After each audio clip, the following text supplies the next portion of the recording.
guys, Liverpool are cooking. The summer transfer window they're having is absolutely bonkers, and everyone both in England and in the whole of Europe should be scared, very scared. Last season, they dominated England and ran away with the Premier League title after having made no significant signing last summer. But instead of resting on their laurels, they have gone out and assembled the Avengers. Honestly, the 2025-26 Liverpool squad is looking absolutely insane. They have Alisson at the back, who is still one of the best goalkeepers in the world and is, in fact, one of the greatest of his generation. But guess what? They're also now adding one of the best young shot stoppers in the world, 24-year-old Georgi Mamardashvili. So, even if Alisson gets injured again next season, there will still be very good between the sticks with the Georgian.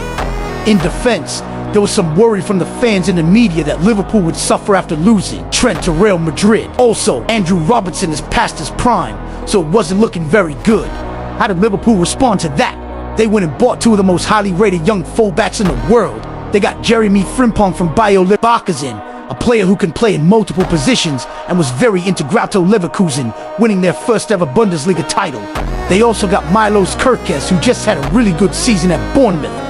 He was one of the best left backs in the league last season, and it surely helps that he has already proven himself in the Premier League, so they know what they're getting. Of course, Liverpool still boasts one of the best centre-back pairings in VVD and Ibrahima Konate, but having sold Kwanzaa to Leverkusen, they are still in the market for another centre-back. If they are able to get Mark Guehi from Crystal Palace, that would just be crazy because this man already shown that he's one of the best center-backs in the league.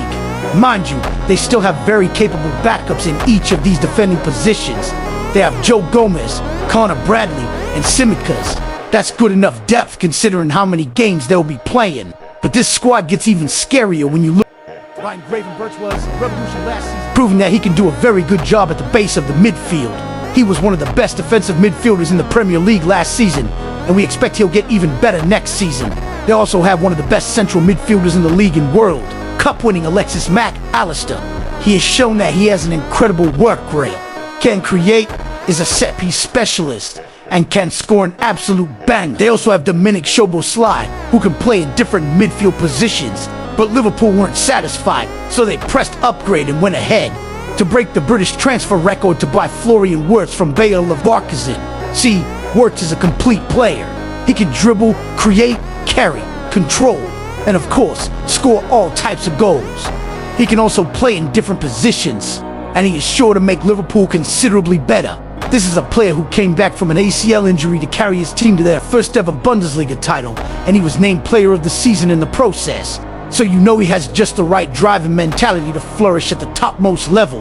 A midfield three of Gravenberch, Mac Allister, and Wirtz really has all it takes to be the best midfield in the league, but they still have very good depth in Wataru Endo, Curtis Jones, Harvey Elliott, Dominic Szoboszlai, and Stefan Bajcetic if he stays. And well, if Liverpool do end up selling any of these players this summer, it only means that they're going to go ahead and buy even better replacements, so perhaps that's even scarier. But if you want to know what's really scary, just take a peek at the attack. But before we get to that, if you aren't yet subscribed to the channel, go do that right away so you never miss out on our amazing content. Now, let's talk about Liverpool's scary attack. First of all, they already have the best player in the Premier League in Mohamed Salah. This guy swept up every award he was eligible for in the 2024-25 season, from the Premier League Golden Boot to the Playmaker Award, Premier League Player of the Season, FWA Footballer of the Year, everything. He also broke a truckload of records, including most goal contributions in a single Premier League season, so it really feels like he's hitting his second peak right now. But instead of just relying on Salah's explosive form, the club did the right thing by getting him a lot of support all around him last season. He had to do most of the attacking work all on his own. Nunez just wasn't good enough, while Gakpo and Diaz were hot and cold. The club saw this and immediately started spending big. They bought 23-year-old Hugo Ekitike for upwards of 90 million euros. Alexander Isak told Newcastle that he would like to explore other options, and Liverpool have shown some real interest. They broke the British record for Wirtz in the window, but they are ready to break it again for Isak. That's how much ambition they have this summer. If Liverpool sell Luis Diaz, they could easily fund the Isak deal. And well, Bayern Munich seemed really interested in the player, and the Colombian is ready to leave, so that could really happen. If it does, the whole world is in real trouble. Isak has already shown that he is one of the best strikers in Europe while playing for Newcastle. Now, imagine how much better he'd be if he moves to a big club like Liverpool, where he'd have guys like Salah, Wirtz, Frimpong, and Mac Allister creating loads and loads of chances for him. Wow, that is really scary. Isak is a player that will make absolutely any team better, so this would be absolutely incredible. No, for real. Imagine having the top 2 highest goal scorers from the previous season in your team. How greedy. And when you consider that these players that Liverpool are signing are very young, it becomes scary for the whole of Europe.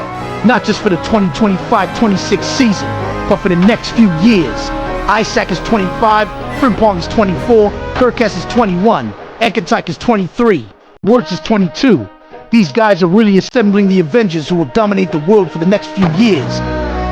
What's even scarier here is that they're not done yet this summer, with the likes of Nunes, Kizza Diaz, and a couple more players set to leave the club. Liverpool will very likely sign more players, so by the time we come to the end of this summer, the Reds could have had one of the greatest transfer windows we've ever seen. Now, the business they've done so far, where would you rank Liverpool's 2025 summer in the list of great transfer windows? Is it better than PSG 2021 or Real Madrid 2009? Also, how many trophies do you think Liverpool will win next season? Get in the comments and talk to us. If you enjoyed this video, give it a thumbs up and subscribe to the channel. Also, turn on the bell notification so you never miss out on new content. Catch you in the next one. Bye.